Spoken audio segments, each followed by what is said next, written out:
It is a massive week 5 of the college football season. So many big matchups. We got 4 top 25 games and an absolutely spectacular primetime window.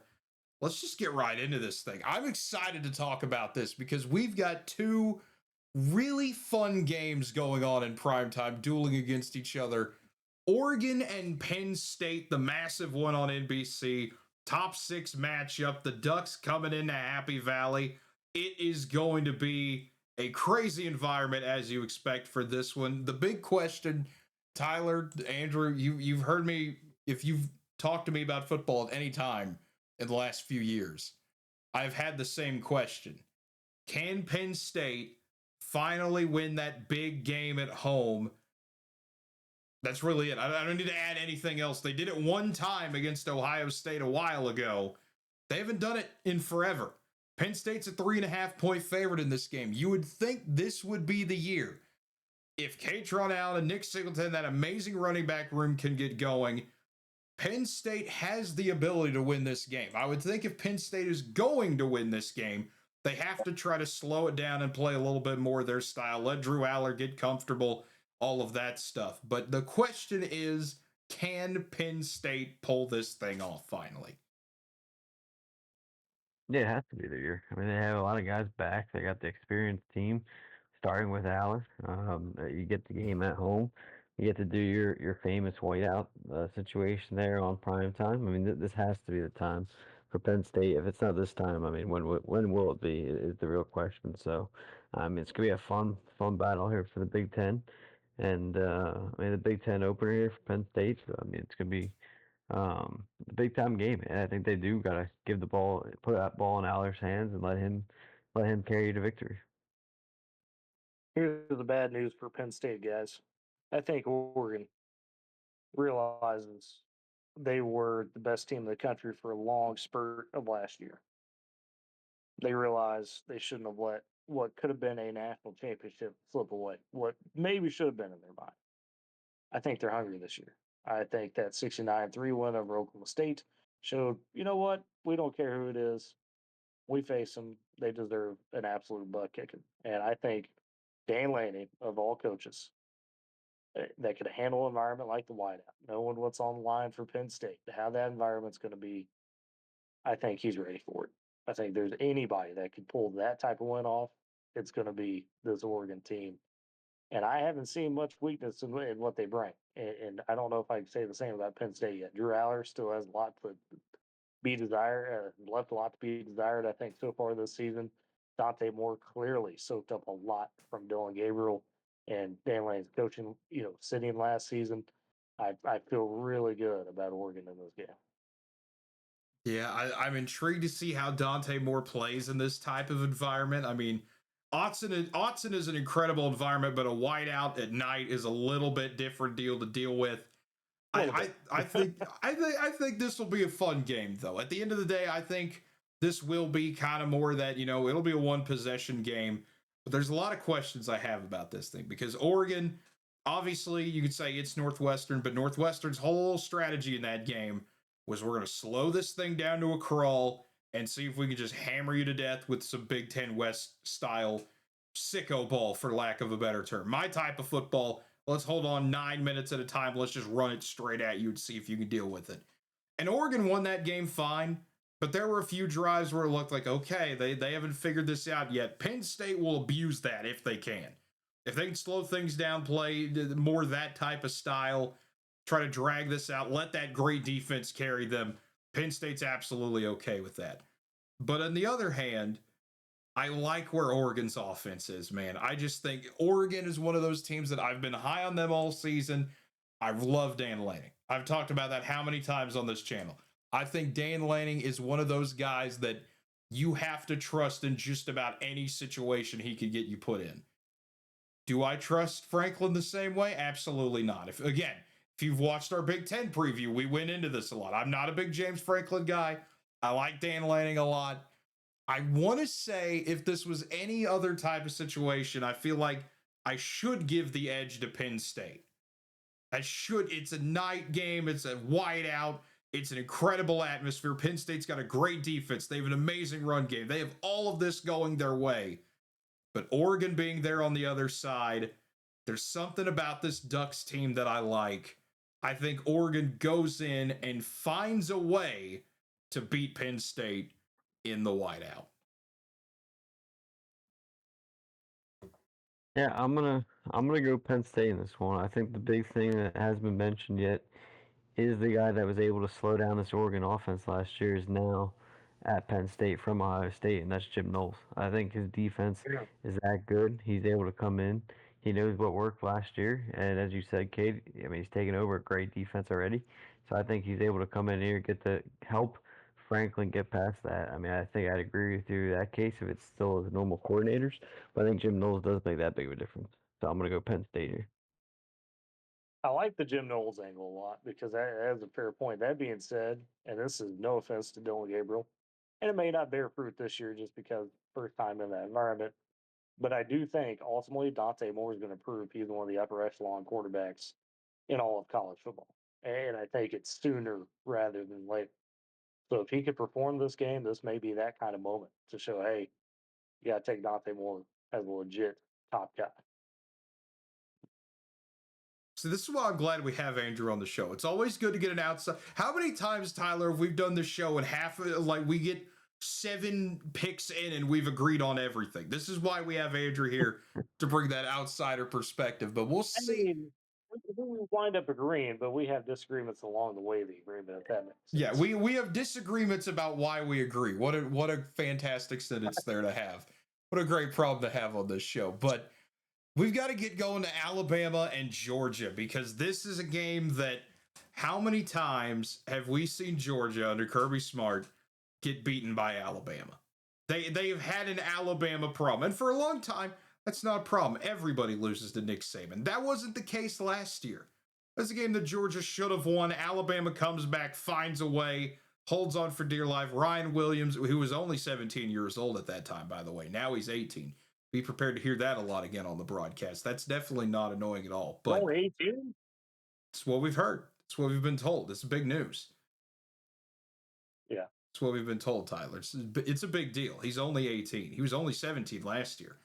That's how we do math, I think. But it's one of those deals where Georgia has everything in front of them to win this game. 3.5-point favorite. Georgia already has the big win over Tennessee this year. Gunnar Stockton looked fantastic in that game.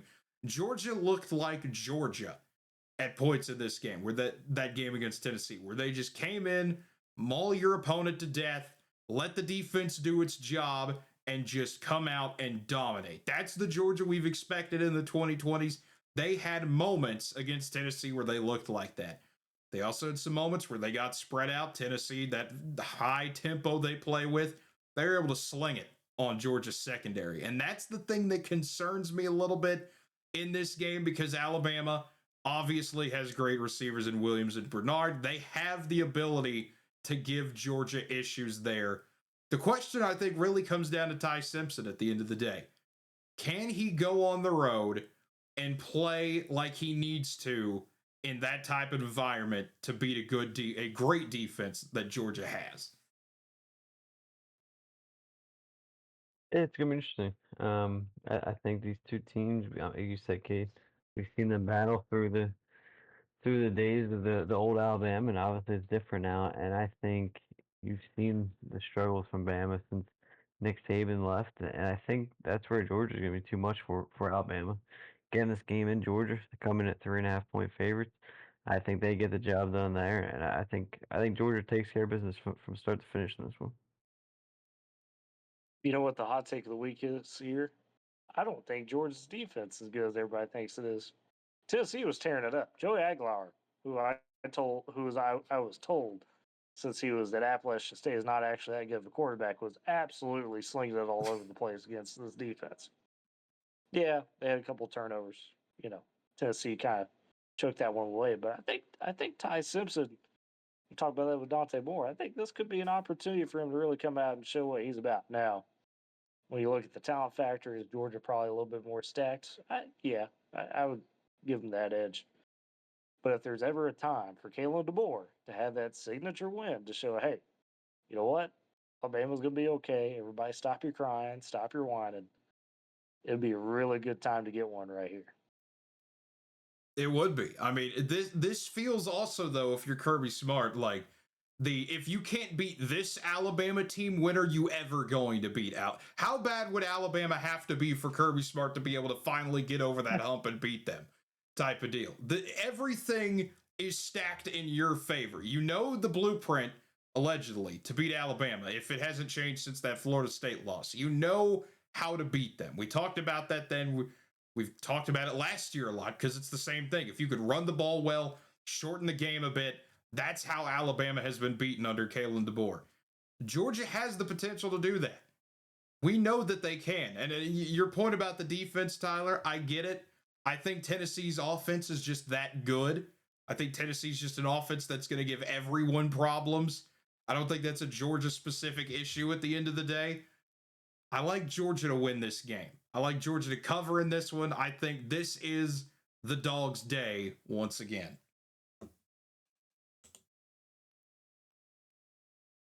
This is not the only SEC game, though, we're going to talk about because we've got another fun one. We got the Magnolia Bowl going on, the 2:30 ABC game, LSU and Ole Miss. This is going to be a weird one.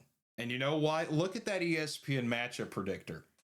73% in favor of Ole Miss.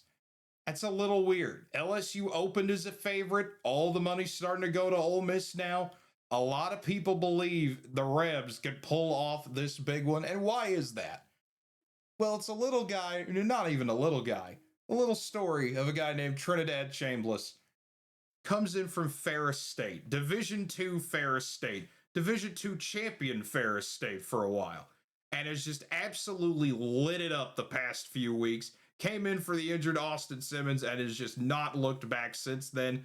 This is an Ole Miss team that offense is so fun to watch again against an LSU defense that has been nothing short of spectacular.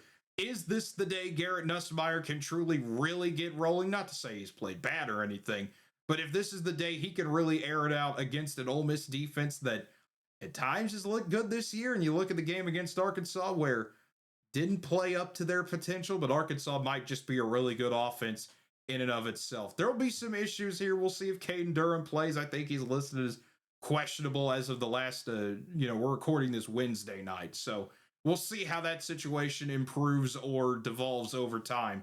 But I'm excited for this one. I think this has the potential to be one of those fun shootout type of games. Yeah, I'm really curious to see what LSU's offense is able to do against this Ole Miss defense. I think that's where it starts. I mean, if you're Ole Miss, you want to get them into a shootout. I think if you get into a true shootout here, it's going to be Ole Miss's type game. If you're LSU, you got to find a way to obviously slow down that offense and turn it into their game. And I think that's what it's going to come down to. And I think the same thing we've talked about with winning the big games. I think Brian Kelly's been in that situation before, where is he able to pull off those wins? So I think it's going to be interesting that front too, from a coaching standpoint, if he's able to get the job done. And I think, KD questioned the LSU team a few weeks ago. I think this is a chance for them to really, get that statement win and prove their worth. Yeah, I mean, if there's a time for LSU to confirm that high ranking they have right now, because I think I wouldn't call it undeserved, but had they really done much to prove that, hey, we are that type of team? I can't say they have. They haven't looked spectacular in any game. There's times during those games where they've looked great, but I think Garrett Nussmeier, you've got to get it rolling. Got to get rolling. Who cares about the Heisman races and that? LSU coming into the season, it felt like, okay, if there's a team to get done under Brian Kelly, this is it. So it's time to back that up. And Ole Miss, I mean, look, they've held their own, but at the end of the day, on paper, do they quite have enough? I don't know if they do. That's what concerns me, especially against that, LSU defense. I know Lane Kiffin is going to bring a great attack to them, but the real spicy factor of this game, Cade. Oh, I don't know dear. if you saw this. Oh, I have a feeling I know where this is going. You know where it's going. Lane Kiffin's daughter, Landon, announces at the start of the week, official on IG. She's dating LSU linebacker Will Weeks. What Weeks? Like that is a beautiful layer to this game. I wonder if Ole Miss gets an early advantage. How much is Lane Kiffin going to try to run this thing up? Well, here's the thing. Lane Kiffin's own betting advice for this game was to take the over. Take the over. That's what he said. The over under is 55 and a half right now for this thing. So I would trust that guy to take the over in this one because I think there are going to be a lot of points scored in this game. I think this is the week LSU figures it out offensively. I was down on them a little bit. Miami struggling against Florida kind of made me feel a little bit better about what LSU was able to do in their game. So I'm going to say this is the week LSU figures it out. Ole Miss is going to hang around. They're going to look really good in this game at times. But when push comes to shove, Garrett Nussmeier with a late drive gets LSU the win on the road. I'm with you. I'm gonna take LSU as well. Take them on the road. I think they're gonna be able to get the job done. They're due for the big win. I don't trust Ole Miss's defense enough to slow down LSU. It's all up to you, Tyler. Oh, yeah. I guess I didn't offer a prediction. No, you just said you were just on the take the over. You're too fascinated with the story. I was. It's always great. No, I definitely think LSU at the end of the day. It may be another situation where you go, I don't know if this team is quite top five material, but I do think they have enough to pull this off. I don't want to say easily, but comfortably. There we go. Let's make our way to the Big Ten, where big noon kickoff is coming to Champaign. USC taking on Illinois, a game where USC opened as a 1.5 point favorite. It's already up to 6.5. A lot of people don't think Illinois is that good of a team anymore, and it's what happens when you get beat 63-10 by Indiana. An intriguing game here, I think, in that USC, we know the high-powered offense the Trojans are going to have. You can look at all the stats. You can look at what my office has been able to do already this year. Over 1,000 yards, over 1,200 yards, 9 touchdowns, all this stuff. But what does Illinois do best? What does Brett Bielema do best? He annoys people. He is a good, annoying football coach because he plays that style of football. Tyler, you've heard me talk about this a lot. I like this about Illinois last year. They are going to sit there and ground and pound and make smart plays and annoy you to death. And you look at a game and you think, man, we've got a great offense. How is this a 17-17 game with 3 minutes left? What is happening right now? It's an 11 a.m. game. That's 9 a.m. Pacific time. USC's got to get up early for this thing. How much of a factor, or does that even play a factor at all in this game, will be something to be seen. But man, if there's any team that needs a bounce back this week, it's obviously Illinois. Yeah, you can play that style when it's working it, and you get out to the lead, and you can wear down your opponent. But if you run into what happened last week, then that style doesn't work. Obviously, is what you saw. And I mean, it's one thing to lose a game like that, and it's another to lose it the way they did by 50 points. And I think that's where Illinois. I don't know what factor they come into this game, and can they slow down that USC offense that comes in third in the entire nation there with 583 yards per game. So I don't know if I can trust Illinois to come out here and get this victory. I think that loss was really big for them, and I think that can affect your overall output for the next game that following week. And again, I think if you lose a close game, it's different. But I mean, I think that really questions a lot of the style of play from a team when you lose like that. So I'm curious their response in this game. I think that's what a lot of people have their eyes on is the response from Illinois.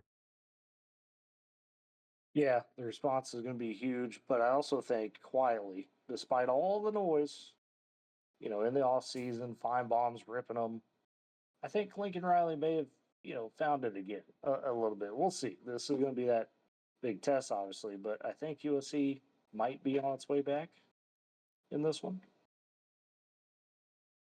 Could be. Could be. I mean, at the end of the day, as much as I'd like to see Illinois bounce back for reasons that you definitely understand if you've watched 2 minutes of this channel, I would like to see Illinois pull this off, but I don't know what they're going to look like after getting absolutely obliterated last week. I think this USC team, both of you have mentioned it pretty well. They've got an incredible offense. I think they continue to bring it here, even though it's an early game. It might be a little slower start for that first quarter or so, but I think at the end of the day, USC does get the job done. Yeah, I'm with you. I think USC gets the job done in the end. I think their offense is going to be too much.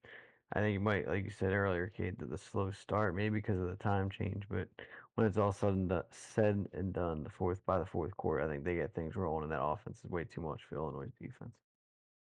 If they were on the road in this game, I would feel obviously a little bit more skeptical about it. But I don't think the 9 a.m. start hurts them too much when you're the home team. I definitely think USC doesn't even have a slow start. It wouldn't surprise me if we look up and they're up a quick 14-0 in the first quarter. Interesting. It's one of those. This is what I like though, when we have these, we all agree that someone's going to win, but we have the slight disagreements of how it's going to start. That's always good to see. But what I was talking about, we disagree but agree.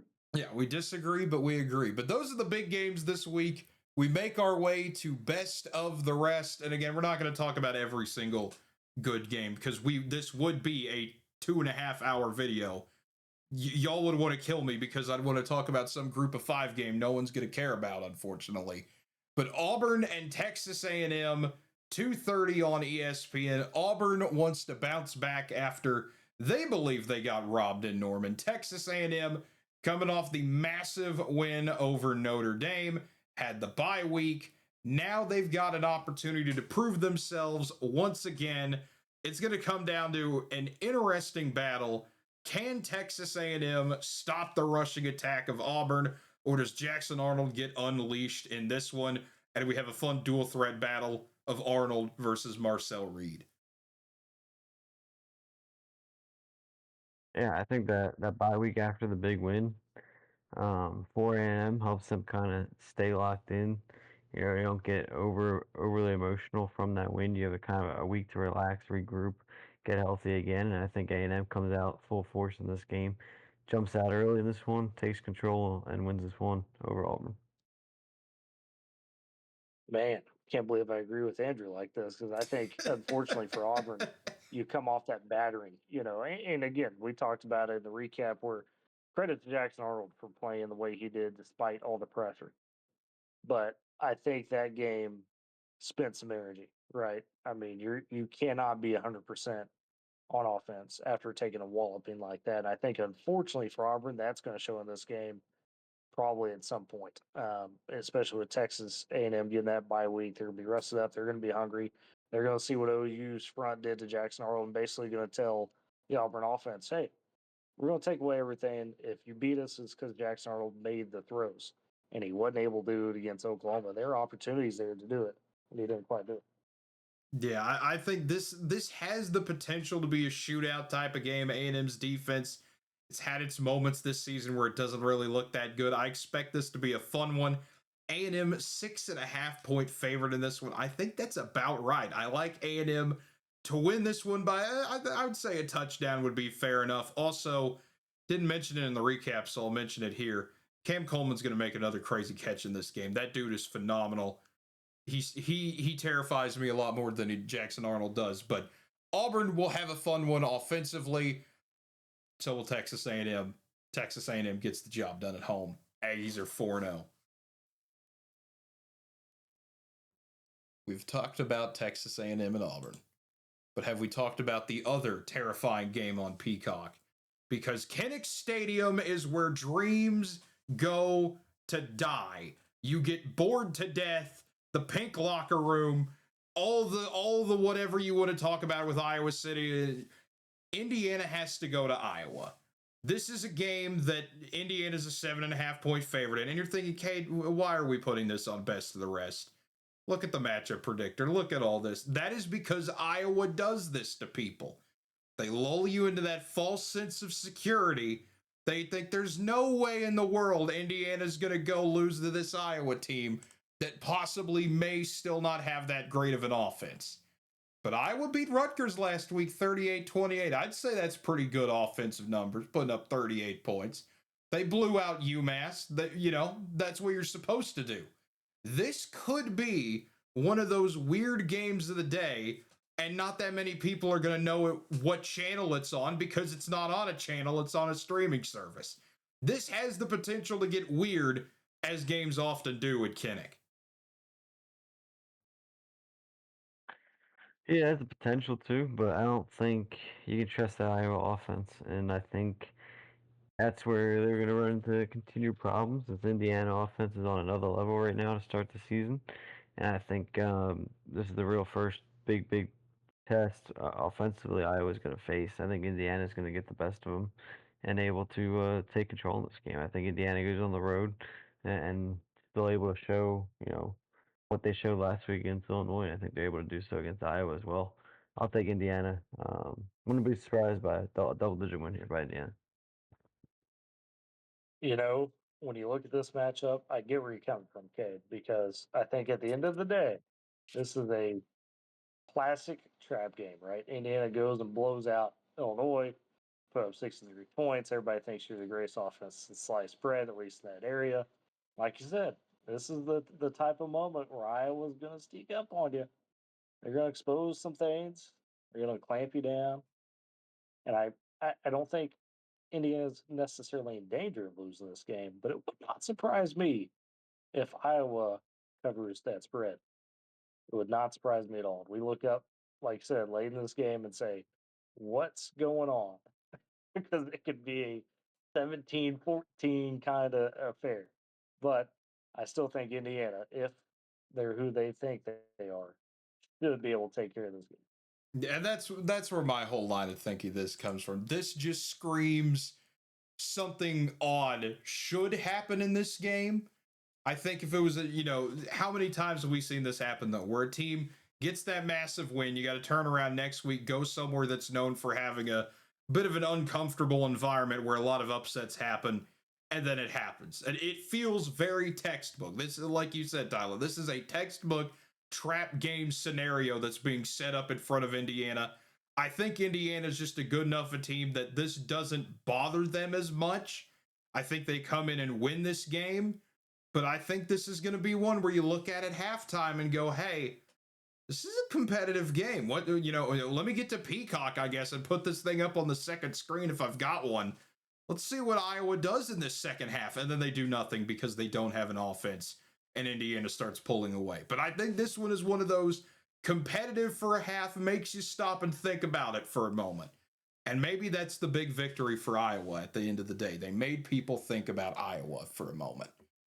One final game to get to. Tennessee and Mississippi State, 3:15 on the SEC network. Line's starting to come down in this game. It was 9.5 in favor of the Vols. Now it's down to 7.5.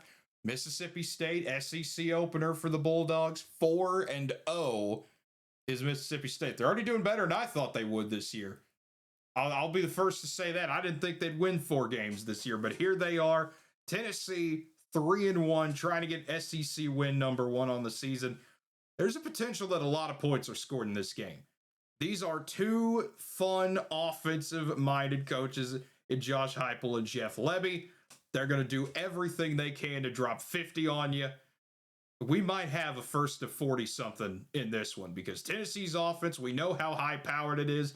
Mississippi State still in the process of trying to get to that super up-tempo, high-powered offense, but they've been able to do it in a few games. I mean, you look down here, 63 on Alcorn State, you expect to do that. 38 on Northern Illinois is not bad. The Arizona State win, of course, is the one that everyone has notably seen so far. I'm excited for this game a little bit. I'm intrigued to see what these two are going to do when they go at it. This could be another one of those. I think Tennessee's the better team, but what does Mississippi State have to say about that? Yeah, I don't think Mississippi State wants to get in too much of a shootout. I think that gets into Tennessee's game, as you saw against Georgia. I know they ended up losing that game, but Tennessee battled Georgia. I think the final score was like 44-41. Yes. That's the game Tennessee's looking for. I think that's what Tennessee wants out of this game is to make it high score because I don't know if Mississippi State's gonna be able to go toe to toe with them offensively. They bring in a better defense or solid defense in this one, and I think if their offense can take advantage of Tennessee's defense, that's what they want, and that's how they get the upset, in my opinion. Is they gotta slow down Tennessee. I think they gotta win a similar game score wise to that Arizona State game, like a 27-23 type game. I think if you get to the 35 high 30s, I think that becomes Tennessee's game. I think ultimately this game does prove to be a lot of fun, with the two potential high-powered offenses. But I think Tennessee uses this game to show everybody why they should have beat Georgia and why they are a legit tender in the SEC. Maybe Mississippi State's able to kind of, like Andrew's talking about, find a way to bring the tempo of the game down just enough. But I think at the end of the day, it's going to be way too much for Mississippi State. At the end of the day, I think so too. I think Tennessee gets the job done, but I just something about this game intrigues me that I feel like Mississippi State is going to come out, in the land of the cowbells, all that fun stuff. There's going to be a lot of energy that first few minutes of the game, that big surge that you get when you're at home and you have a top 15 opponent coming in. Can Mississippi State get some momentum from that? And how far can they ride it? Because ultimately it'll wear off and Tennessee's the better team. They'll overcome that. But just how long can Mississippi State make this game super competitive, I think is going to be the big thing to watch for. But at the end of the day, we're all in agreement Tennessee gets the job done. But that will just about do it for week 5 picks and predictions. There's a lot of other games we could talk about. Notre Dame, Arkansas, fun games like that. But it's just a stacked week. I mean, Ohio State goes to Washington. That's a big game for some people. For some people, it's not. We could be here forever. It's one of those types of weeks where there are so many interesting games to try to, you can nitpick and look at and see what sticks out, what doesn't. But overall, I am intrigued. I am excited. I am ready to go. I'm ready for Saturday to be here. It's going to be a lot of fun. And folks, if you made it all the way through to the end of the video, we truly do appreciate it. If you like the video, leave a like, leave a comment down below. Tell us what you agree with, disagree with, what other games you want to talk about down there in the comments. We always appreciate the discussion down there. If you enjoyed this video as well, we always encourage you to subscribe to the channel, hit the notification bell to always be notified when new videos come out. It's all free. It only takes a minute or two out of your day, and then you're set up for the rest of your time you're here on the channel. So we always appreciate that. If you're listening on Spotify, give us 5 stars over there. We always appreciate that. But folks, until next time, have a good one, everybody.